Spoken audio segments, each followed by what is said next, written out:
Yes, I have. Go ahead and press record. Okay, thank you. Okay. Good noon. And David Benson, David Benson and Mario Castillo have been having our work group sessions on a weekly basis, going through this very comprehensive and detailed document. I certainly will be able to hopefully coordinate the presentation of this PowerPoint, but I do request that Mario or David Benson, if you would like to jump in, please do so. I'll just sort of at least start the process, unless Mario, you would like to go through it.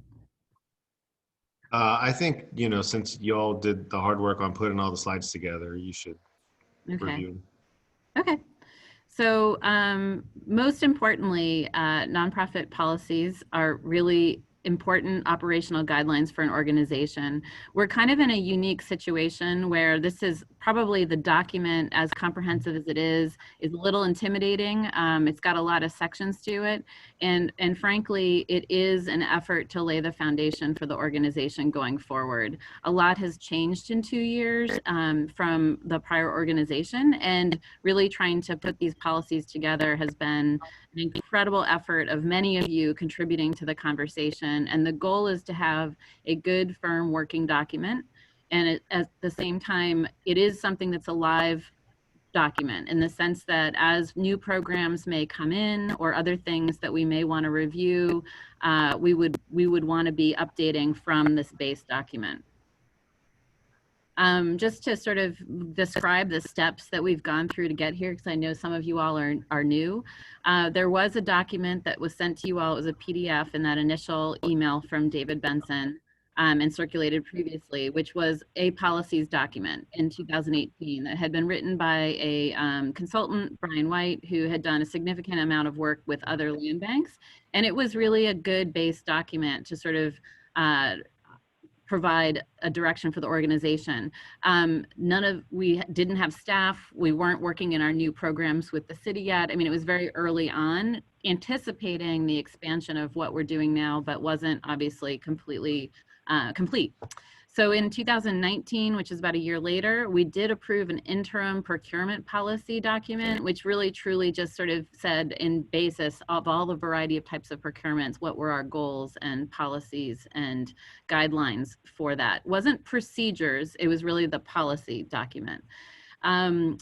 Last September through December, there was a draft issued about 3 times with some new sections that were, administrative, financial, and ethics or conflict of interest.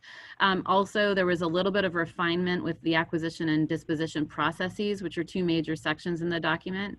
And it was really aligning with independent resolutions that we passed at the board of directors as well. And then we really separated out procedures as a separate document, which was maintained for illustration to the board about how the policies would start to develop into procedures, but certainly trying to clean up the draft. I think, like everyone that reviewed those documents at the time, it was comprehensive and overwhelming, and getting to sort of a vote to approve did not happen.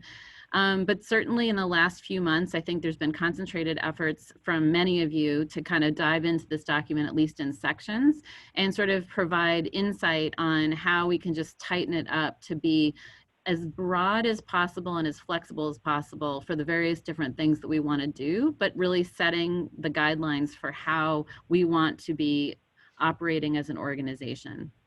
So the current draft really does provide a number of different layers into the document that we've gone through over time. And again, these can be updated at any time once we have this clear foundation set.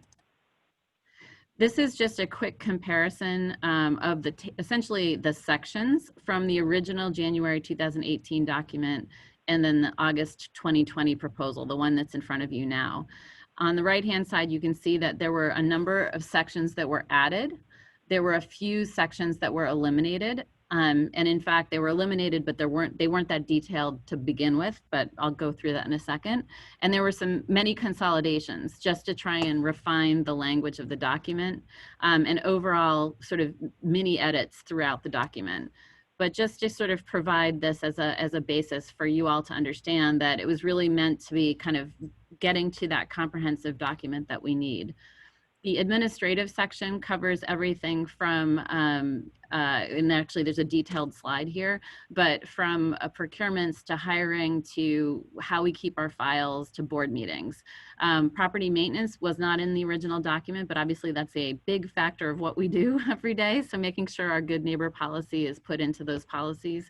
And as well, the conflict of interest, you know, it's actually from the version even last year to now has gotten pretty specific. And I think working with Gracie to make sure that the conflict of interest statement is something that not only is considerably applicable to our particular needs, but ultimately something that we can use as a better guideline going forward. Because with a larger board and with, you know, the extent of people's experiences and relationship to real estate in Houston, it is important that we have a clear set of guidelines for that. And then finally, the last section that was added, transaction summary, was meant as a graphic to try and explain the basic processes for the different types of transaction. It actually mirrors what's in the actual sections for acquisition and disposition, but just provides a little bit more of a cheat sheet for how those processes work and which ones come to the board, which ones come to committees, et cetera. And as you can imagine, the devil's always in the details with the procedures, but this is meant to kind of clarify process at the high level from a policy standpoint, and that all of the procedures that we set into place at a staff level will mirror and really fall under that. So I've got some detailed slides to go over some of the highlights, but are there any questions about this comparison between documents?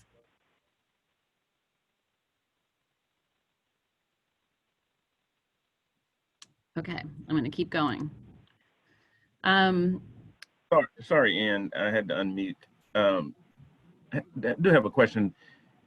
As we proceed through the document, how do you want us to interact? And during a certain slide or section, or just wait until the end? That's a good question. Why don't I go through the slide deck, because at least it's highlighting a number of issues.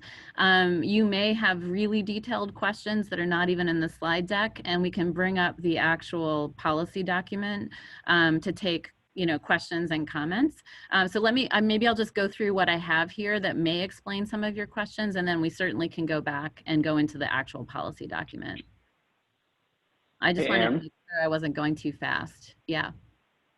It's David Benson. One other suggestion, if it sounded good to the group, is that, you know, simple questions get handled here. If it's anything more complex that would really require us to go back and do comparisons, I can certainly keep track of those, and we could follow up with a document that does that in writing for everybody. Great. And actually, are you in a place, I can't see if we have been joined by Mark Lanowski. Are you in a place to be taking notes anyways? Yeah, I'll start doing that. Thank you very much. Okay. You bet. Okay.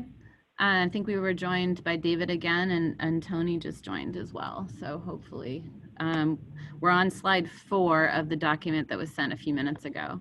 Okay, so I'm going to keep going for right now, and then certainly, yeah, I flag things that you want to dive into, especially if it's not covered in this brief presentation. And really, this was meant to kind of create a bit more of a roadmap into looking at the document as much as anything else, because it is fairly detailed and comprehensive. General, this is, you know, and again, we're going to go through a couple of different slides, including general, some of the added things, the things that were taken out and why, and as well the acquisition and disposition high level. But in general, the general section really is very simply a place where we sort of do some obvious, you know, the name, organizational structure, general obligations, enabling authority, things that are kind of laid out in many different documents, but summarized in the general section. We sort of have like the very high level kind of functions of the organization there. There were quite a few housekeeping edits, just mostly to try and refine some of the language. And then there was really clarity in the enabling authority portion, read the role of the president and CEO and development of procedures. There's an addition of a requirement of city council to approve entry into any financing, which is actually from our bylaws, but wasn't in here before. And as we were looking at the HLB financing section, which we previously had, and comparing it to bylaws, we wanted to make that clarification. We did eliminate some redundancies in the document, specifically around priorities for acquisition and disposition, making sure they were in the appropriate section.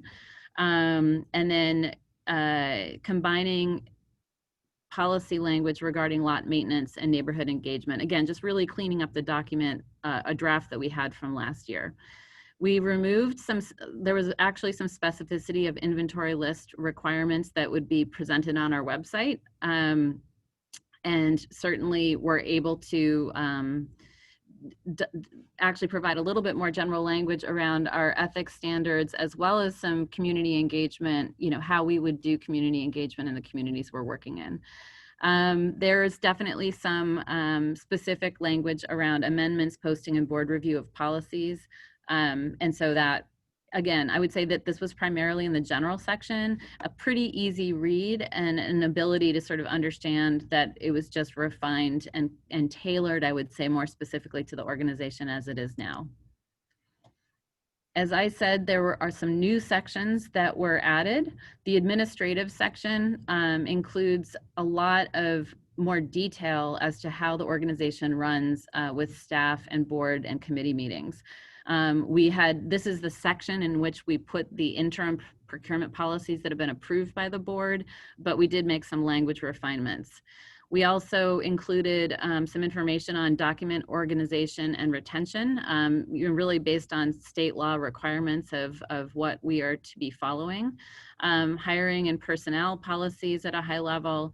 The finance section, that's had like about 3 versions of really trying to tailor that very closely to our current practices, which include many different levels of review, separation of duties, things like that, which are really part of best practices in terms of financial management. And then board and committee meetings and reporting. The property maintenance section is quite short, but again, it's new and it sort of provides that policy and guideline that we are continuing to be a good neighbor, staying ahead of health and safety potential violations from Department of Neighborhoods, and making sure that we're following city ordinance.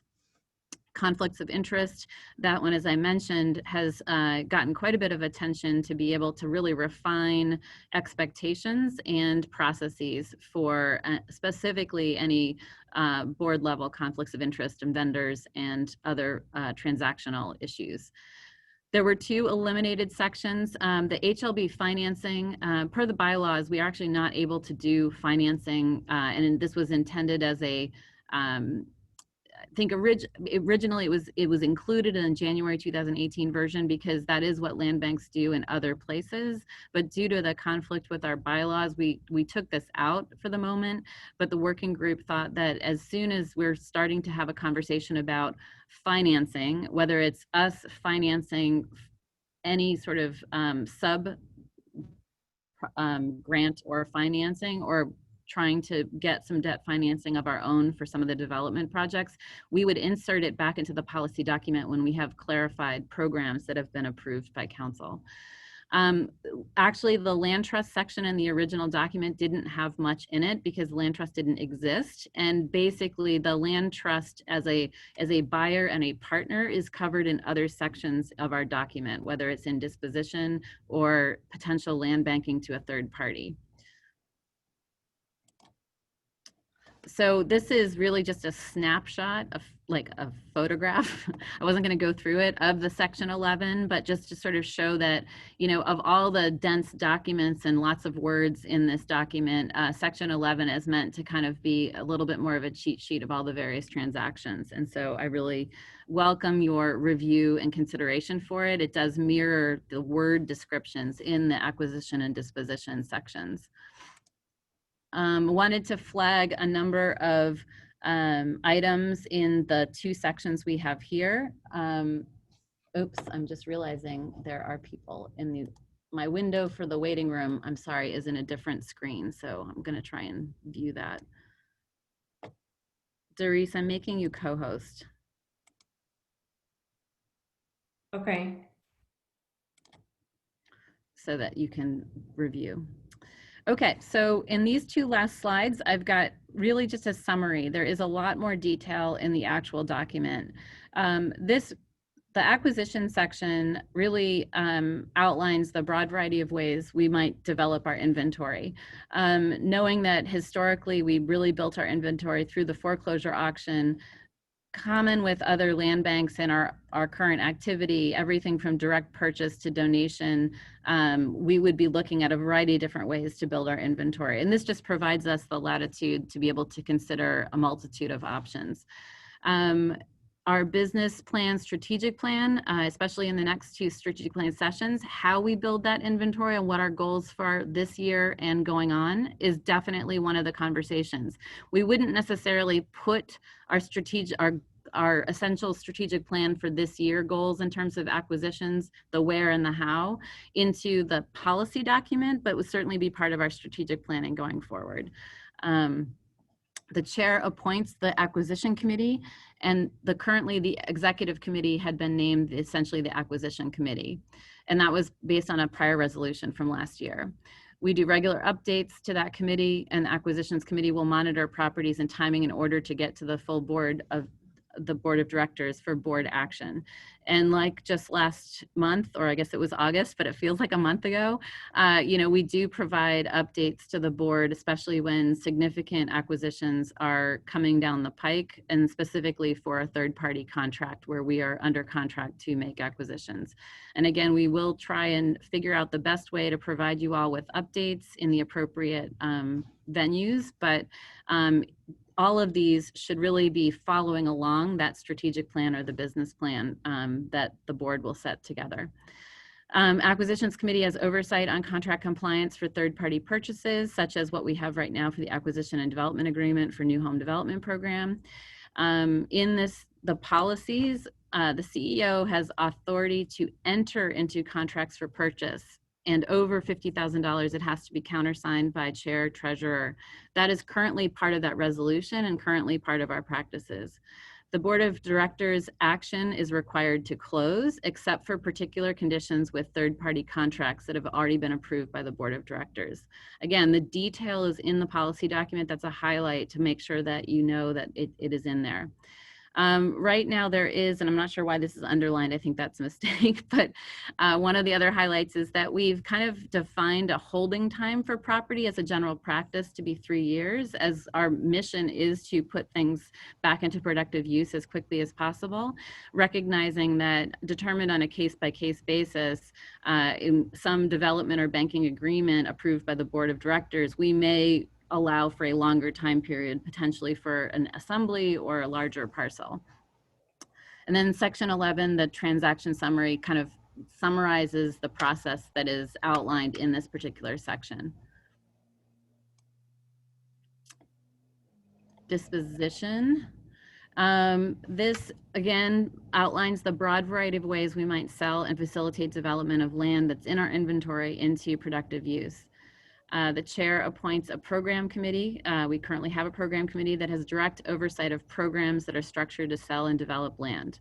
Programs committee sets program guidelines as approved and then approved by the board of directors, and oversees staff management of lot dispositions and reviews prior to being considered by board of directors.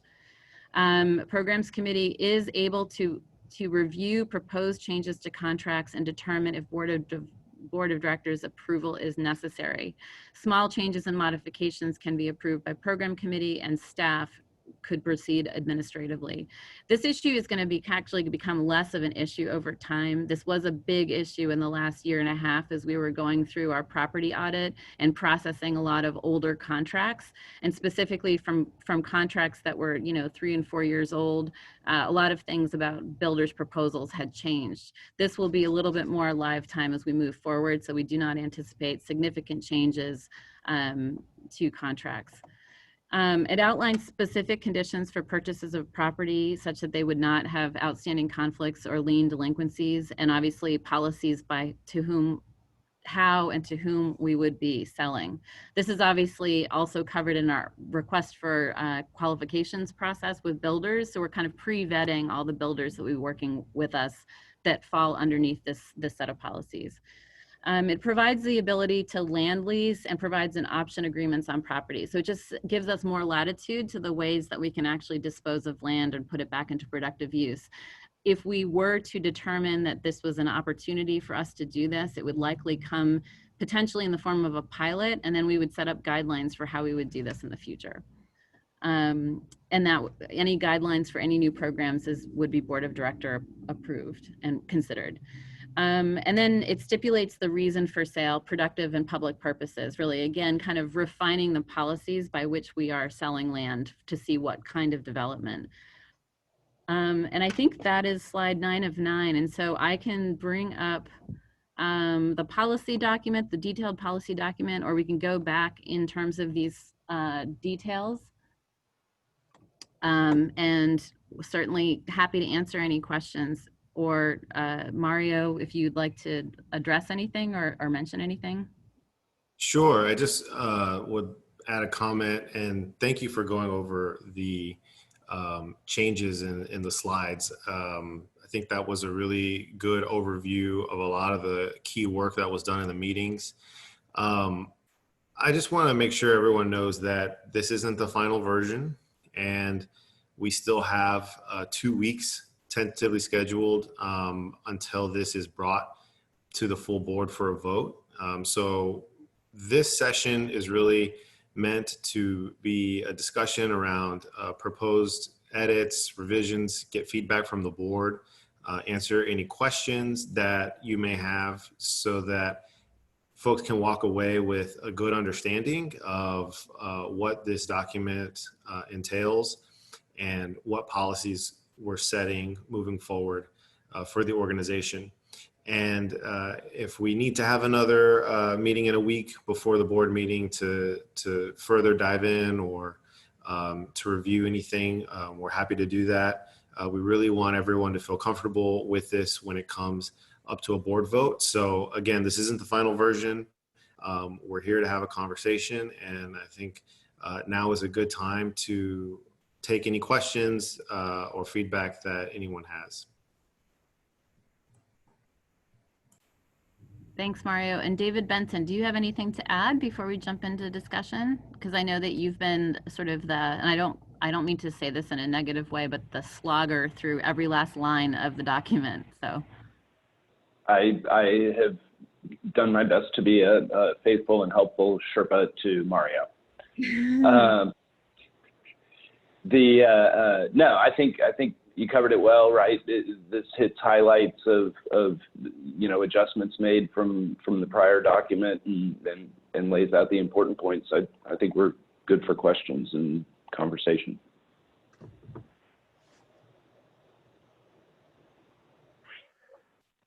I had just kind of a general question about, and this may not be the arena for this type of question, but I'll throw it out there and you guys can engage or say not for this, but for our actual like documented public session of our board meetings, since we're 100% Zoom right now, I assume that the appropriate or the requirement would be camera on for all published Zoom board meetings, but that's not quite the case. And I just wanted to throw that out there as like, should that be the case? Like, should we be able to see each other? And I was even thinking for some of the executive session, as we talk about confidential information, like it's kind of good to see who's in the room. Just a thought. Hi, this is Tony Jackson. That was not a legal requirement made by the governor's office. The requirement was that it be published and the information on how to log in or call in be made available to all public members, because the new requirement allowed for video or telephonic. It required that it be recorded and then published as it is always published. There was no requirement that everyone has to be on camera because again, the waiver allowed for telephonic or video, recognizing that all people don't have the same level of equipment. I do understand that's the kind of minimum requirement. I guess my question is, for us as a land bank to hold ourselves to a different standard, should that be entertained or not, was more so the question. Well, this is Tony again. I will speak for myself personally. I am fine to be on for regular scheduled meetings, but we have gotten to the point where I think we're having meetings to the disregard of people's schedules in the middle of the day working. And so, you know, we can't always be on the camera. I mean, we are, for the last 2.5 months, we've had a meeting every other week. And that is for me personally become almost disrespectful of my time because I just simply can't be on the meeting with full attention when I'm busier than I have been for quite some time with my practice, with my law practice.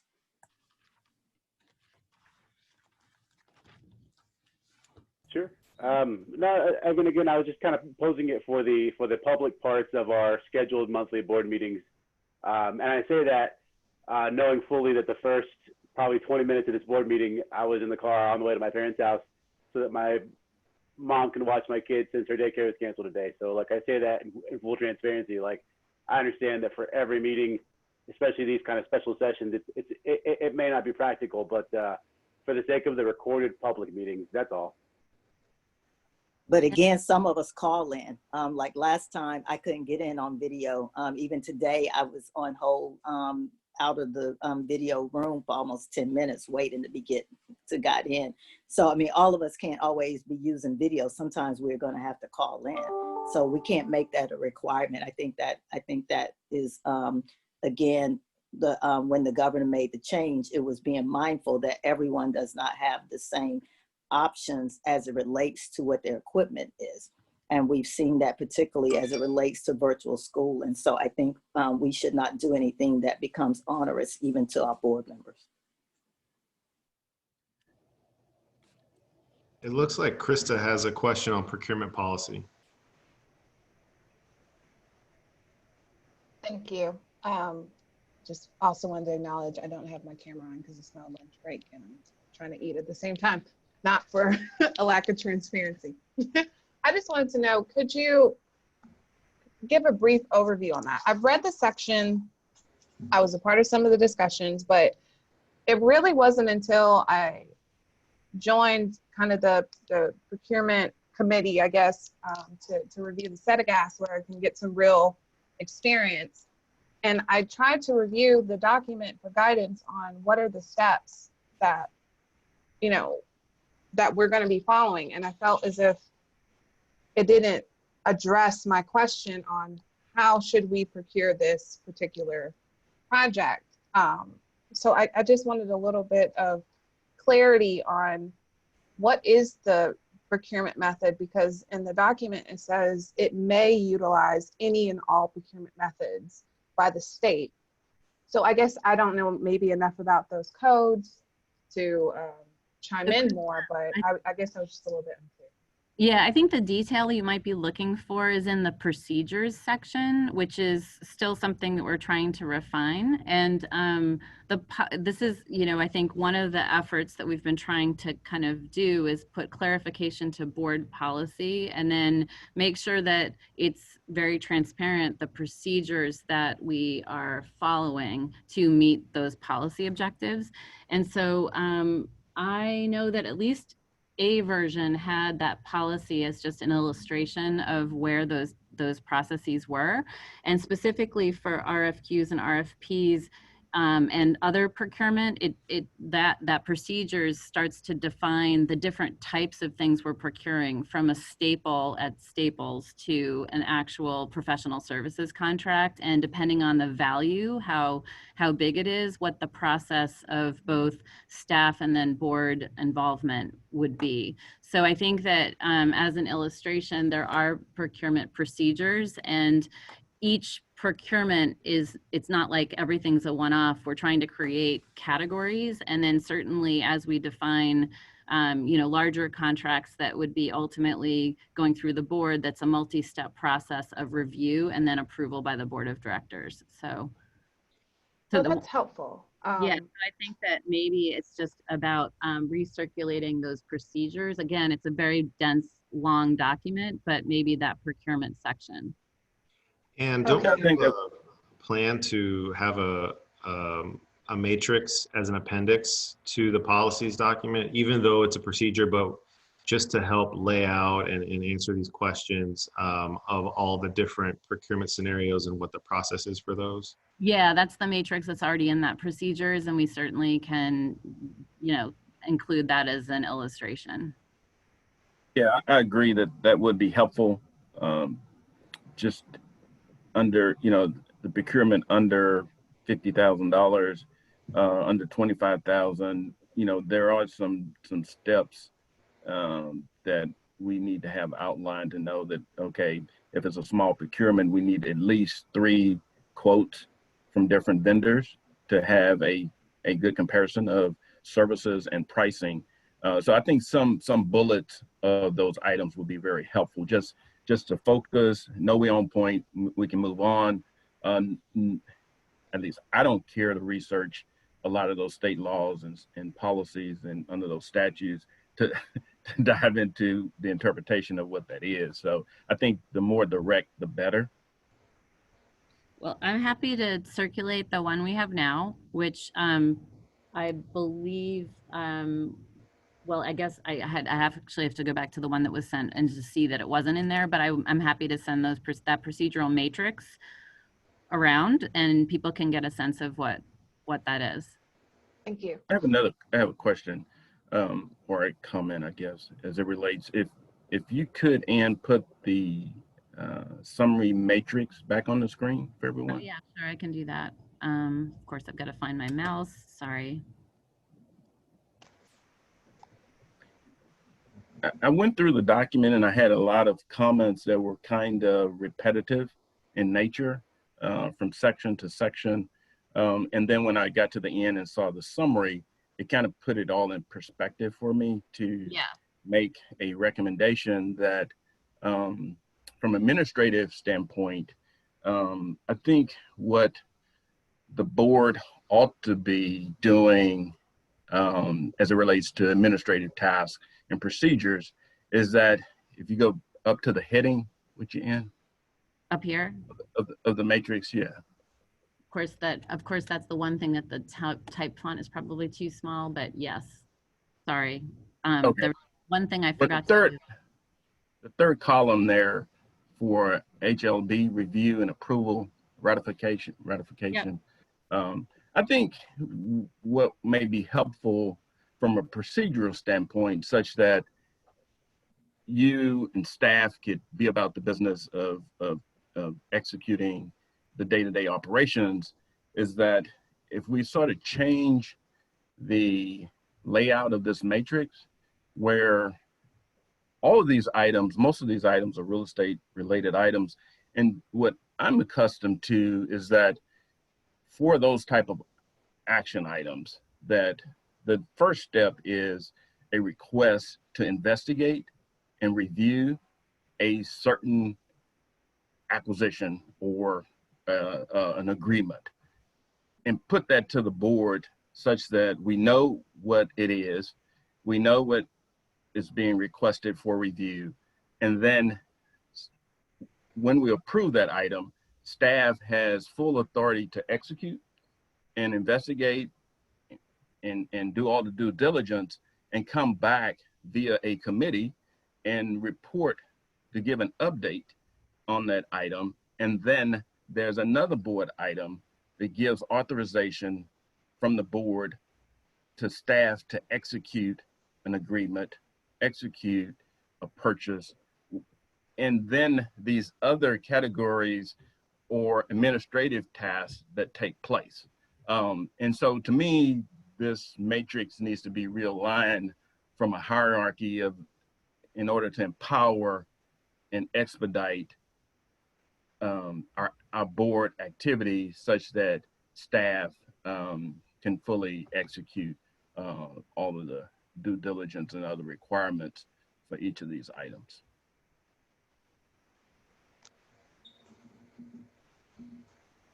Just so So I I'm just- following what your request is that you think there needs to be a first step before we do, I mean, again, this is real estate, which we can't always control timing. So I'm trying to understand like when, because I think that there's a business plan, strategic plan decision. And let's just talk about HLB purchases for a second. And like globally as a group, we may decide, okay, you know what, we're going to spend all of our time focusing on a particular neighborhood in the next year to look for properties or something, just as a strategic plan goal, let's say, as a board. And then the idea that I'm trying to understand exactly what you're suggesting is that at each potential acquisition, we would make a request for consideration to the board? Yes. Case in point, the city gas RFQ, that procedure preceded board approval. That was an RFQ for planning services. That wasn't about acquisition or disposition.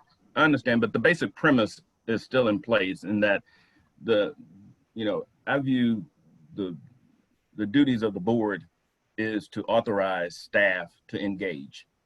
And staff has engaged without authorization in this flow chart and in some other instances where I think it's a more consistent and more precise process if the board is conducting its role and responsibilities, and that is to engage and facilitate activity and not approve activity that's been engaged and into without board approval.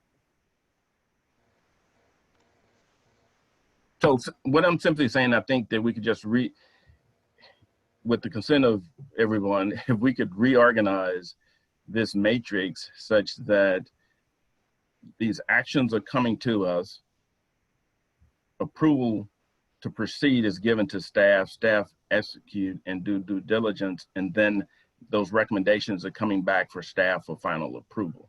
I mean, to the board for final approval. So I hear what you're saying, Curtis. I think I know Because where you're going. that would clear up a lot of the need for ratifications. That would clear up the need for different approval, dollar amounts for execution that needs to take place. If the board approves it, go do it. I mean, what this policy thing is trying to do is set parameters for staff so that they can go out and do projects and do acquisitions that are within the parameters that we've already set and execute on those. That way we don't have to review every single property or every single program that comes across the bench, so that we don't have 2-hour board meetings every single month. Because that. Well, I think not. I apologize. Go ahead. I didn't want to interrupt you. Go ahead. No, and I think that's the goal of this is to identify and write down policies that the staff can follow that are clear and concise, that the board is comfortable with delegating authority of those things to, and so that they can execute within those parameters, and then either the board can ratify if it's large enough, or the staff can just continue on without board action. That way, our meetings can stay concise and can stay monthly, so we don't have to have special meetings in order for real estate items that come up that are timely. Yeah, I view the time to be pretty much net zero. But what we're obtaining from this is a better understanding of the business that is at hand when we're discussing those items prior to decisions. And we're getting into a lot of conversations because staff is engaged, and then there's a lot of discussions about procedures, you know, a lot of items that you kind of don't have input on because you've already in the middle of negotiations, or you've already purchased and then you come back for ratification. I just think it's a cleaner process. And yes, it would be more line items on an agenda, but I don't think those line items would require any more time than we're already spending with getting updates and briefings and questions and indecisions on if this is the right thing to do. So Curtis, there's some practical considerations on acquisitions that I think will be complicated with the process if I understand what you're suggesting. But I do want to remind the group that right now, according to the resolution that's passed, as well as this document, the Acquisitions Committee, which is the executive committee, is getting regular updates on kind of the pipeline of, and I'm just going to talk about transactions because you asked me to put this transaction summary here, but we're really trying to use that initial committee structure to flag things that are coming up. Same with program committee, same with oversight committee. So on each of those meetings, whether it's a procurement that's coming down the pike or where it is on the calendar, or if it's a transaction that we think is getting closer to being real, those are regular updates that, and again, it's in my experience, it is at the committee level, and then it is moved to the board when it needs to happen. Obviously, if there is time for a larger parcel, which often there is more time, a heads up about a potential acquisition that's coming down the pike does come. And we did one last week about, you know, or last month or whatever. But I think that, you know, it is difficult to not have meetings every 2 weeks with the entire board for every piece of activity that staff is doing, but trying to figure out the streamlined approach of making sure that we have regular updates in committees and advice and feedback on things that need to be moved to the board for board approval during that process. So I'd like to figure out, I think I understand what you're suggesting. And if you have an example, specifically around a land transaction where the sort of authority to even enter into negotiations is a full board process, I would be happy to take a look at it from a benchmarking perspective. I just want to make sure that we're not making it more time consuming for board members and more difficult to move at the pace that we sometimes have to move relative to transactions.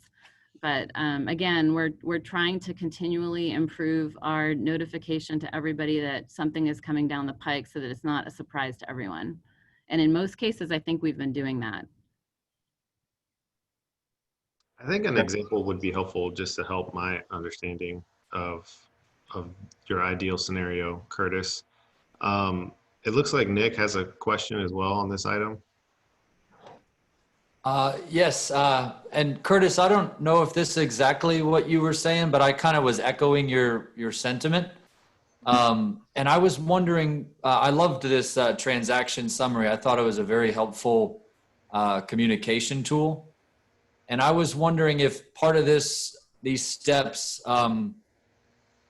maybe it's along the lines of Curtis's additional column.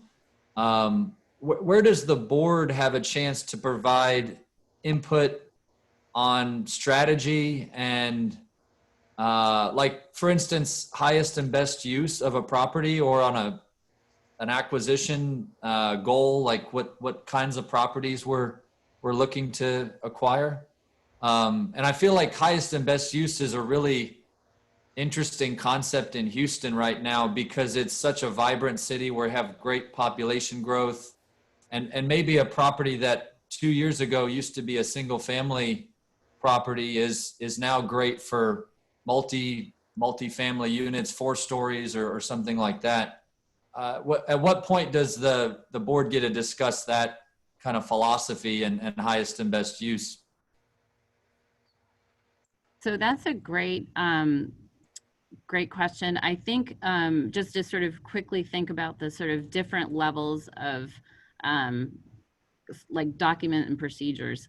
this policy document is meant to provide the most latitude within limits of what the board would consider as being their policy goal, right? But then annually, I think there's sort of the strategic planning aspect that lines up with our budget. And this year we got a little out of sync, but we'll be doing that in the next month, which is to refine that overall latitude to what can we want to accomplish this period of time, and consider specifically around, you know, end outcome goals of what we'd really like to be spending time on at the board level direction, so that staff can kind of formulate opportunities and programs to suit that. And then certainly, for example, in the program committee that's been really the lead on looking at lot dispositions, you know, in our guidelines, clarifying, are we interested in looking at things that are slightly different than just, you know, in certain neighborhoods where it might be more dense solution than a single family neighborhood. That should be kind of identified within that specific program guideline, so that when it goes out to the builders for sale, they understand what our priorities are for highest and best use and actually goals. I think there are some situations in terms of some acquisitions that we're looking at under our contract for the housing department to purchase land, where they've set their guidelines for single family housing, you know, that guides us in terms of how we would look at it from a highest and best use. And then as we've been at least bringing it up to the executive committee in terms of a pipeline as we're doing the feasibility, it is certainly a moment at which we then discuss more detailed of a particular parcel, kind of where the feasibility, the development feasibility is looking like. And again, I'm maybe not making a really concise answer, but there are multiple levels that the board weighs in. And I think the question is making sure that we've got that sequence right, and we make sure that we're providing an opportunity for board members who are particularly interested to be parts of those discussions at those different levels. Was that kind of semi long? Sorry, I was trying to make that concise, but that went on for a while. Yeah, maybe if I gave an example, it would help me understand even better. Let's say there was a property and it was right across from a real wonderful park that had a trail around it and basketball courts and things like that. At what point does, before it gets to like we're selling it to the home builders, at what point does a board member get to say, well, if we laid out the property this way, instead of fitting like 4 single family homes, we could fit 30 great homes for families? And at what point does that conversation happen in the sequence of things?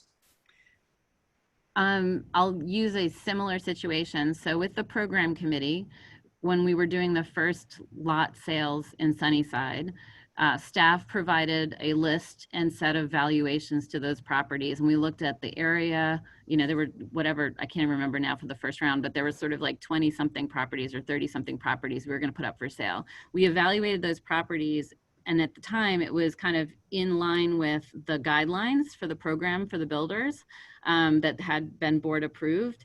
And we looked very generally at the properties, and there was one property, for example, that we identified was a much larger property, and whether or not we would let it out for sale and let builders know that we would be available or accepting more dense solution, just simply because of the street that it was on and the particular size of the lot, there made some sense to it. I would say that staff is really the point at which trying to go through all of the sites, really understand what they're like and flag those for the program committee, as opposed to the program committee going into each and every one and looking at each and every one. I don't know if we got that process perfect, but at the same time, the goal is that as that first round of properties was going through the process, we were paying particular attention to things that made for, the properties that were too small to sell for housing, and or the one that's on a busy street that was more likely to be commercial, we held those back from sale because we realized that they would need a special program. So that's the moment on the program committee, which is likely to be the environment, to at least have that first conversation. And then certainly as we look at in certain other neighborhoods where we might look at an alternative use and come up with a new program for it, would be on programs committee. Like, for example, there's two properties side by side. One is held for housing up in the 5th Ward. It's right on a very commercial street. It's probably not, from an environmental perspective, the best site to be used for housing. We haven't talked about that yet, but that's one of the ones that we'd probably have to think about what that highest and best use would be because of the particular conditions. And it would come up when we start to evaluate a batch of properties for the next lot sales. Is that helpful? That was very helpful. Thanks, Ann. And I will say that, that will come up a little bit more in our conversations about properties that we're under contract to purchase for the housing department, because we're starting to look at larger parcels. But we've also have to be in conversation with the city housing department almost first, because they're kind of gating the funding to be able to even consider the due diligence on the property. So I think, there will be multiple steps in those types of properties. And then in that case, that would be feasibility towards acquisition, which would be in the executive committee conversation. And I would just like to add to that most of our focus has been single family housing. Mm-hmm. And so as we move into our strategic planning sessions, more discussions around multifamily would probably better facilitate some new programming or more active, aggressive programming to fit those type of situations. Absolutely.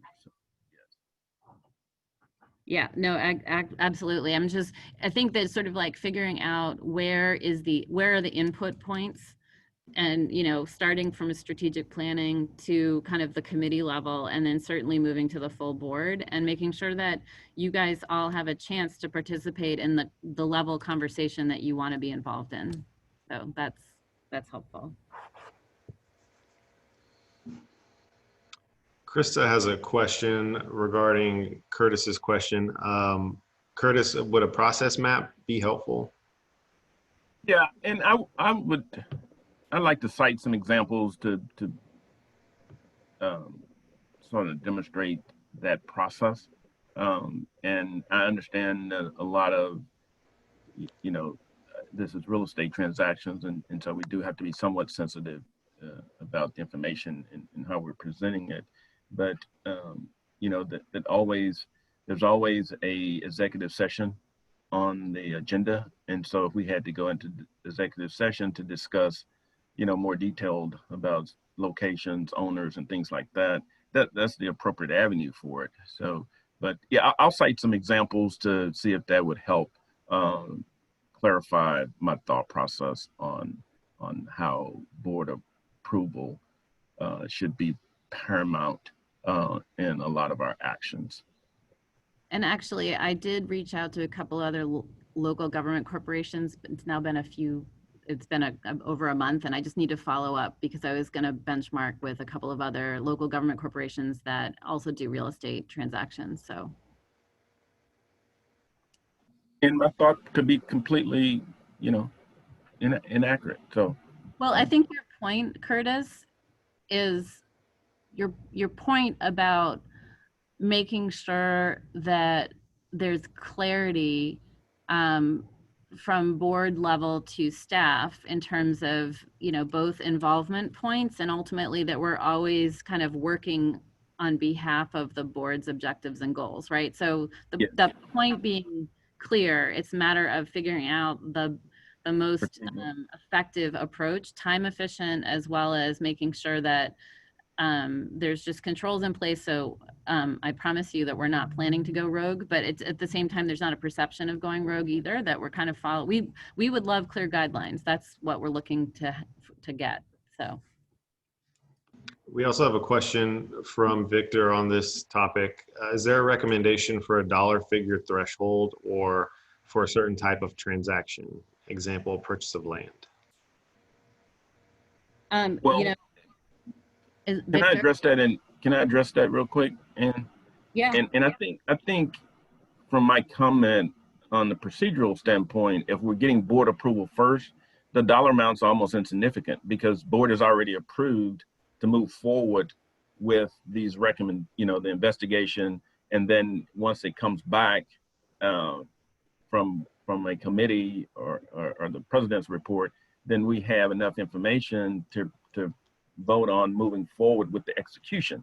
And so maybe the execution overrides these dollar thresholds because we've granted the right to execute. And the cost of doing business is just the cost of doing business. So I'll yield at this point. Okay. So quick question back to Victor, just to make sure. Did you mean dollar thresholds relative to land transactions? I'm just wanting to confirm. Well, I mean, when Curtis initially put his concern on the table, I wasn't clear if he was saying like, hey, look, the board needs to be involved if you're spending X amount, or the board needs to be involved if you're buying a certain type of property, or if you're buying property, or if you're buying equipment. I guess that's where I wanted to kind of understand where his head was at, whether it was dollars or a certain type of thing, procedure, process, land, etc. More so. Yeah, my thought was more procedural than dollar amount, because I just think with that procedure in place, the board is constantly giving authorization to proceed. And so once we give authorization to proceed, then some of those costs becomes irrelevant. As far as administrative cost, now the cost of acquisition of the property may be a whole nother issue as it relates to budget and is it the best and highest use of our acquisition dollars. Makes sense. Yeah. We are coming up on 1 o'clock, so to be mindful of folks' time, are there any other questions, pressing issues, feedback to share on the draft so far?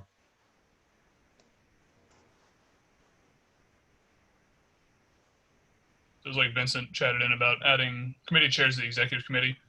I think the executive committee is defined by our bylaws. I think we're going to look at in strategic planning all of our committees and see what the function of our committees are and what the role of the executive committee is. So we're going to look back at all of that and see how it's been working over the last few years and see how we want to look at it going forward. So I think that's a good question, Vincent. We're going to definitely dive into that during the strategic planning sessions. So definitely a good thought.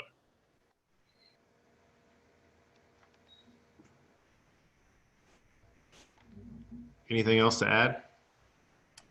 Yes, I'd just like to add that I want to first of all compliment you, Mario, as chair and staff for going through this process and the work involved in putting this all together. I just want to appreciate you all for your efforts. This is good information, regardless of some of the comments that don't view those comments as an attack upon your work product, but it's just an input stage. And if we could get a better document out of this, and I think that's the goal of this review process, is to make this document as solid as possible. And like Ann said, it's a living document, so changes will occur over time upon each review period. Yeah, well said, Curtis. And this is a reflection of the board's will. So changes to this are important. This can't be written by 1, 2, or 3 people. This has to be written by the entire board. So changes are critical and changes are required. But definitely thank you, Mario and Ann and David, for combing through all this data. It's a lot. It was definitely a team effort, I'll say, from a number of folks, including other board members who participated in the calls. So our goal is to get, a document that we can all be supportive of and that can guide the organization with solid policies moving forward. And these conversations are just going to help us achieve that. So it looks like there are no other questions or comments. So we're going to follow up with Curtis on his question further, and we'll have some notes produced from this meeting that will be distributed to everyone in attendance plus the rest of the board. And we'll continue the open line of communication up until the next board meeting when we hope to have this for a vote. Mario? Yes. Apologies, I just wanted to throw in one more mention. A name I didn't hear is Gracie was involved in helping with all this too. So thanks to Gracie. Yes, she was, absolutely. Thank you. Okay. I think that'll do it for our workshop. One more thing. Happy birthday, Matt Zeiss. Oh, thank you. Oh, happy birthday. Happy Happy birthday. birthday. Happy Birthday, Matt. Happy birthday, Matt. Thank you. Happy birthday. 27 again. I can't believe it. Happy birthday. Thank you all. We all have a great week and great weekend. Thank you all. Thank you. Take care. Thanks, everybody. Thank Take you. care. We're adjourned. Meeting adjourned.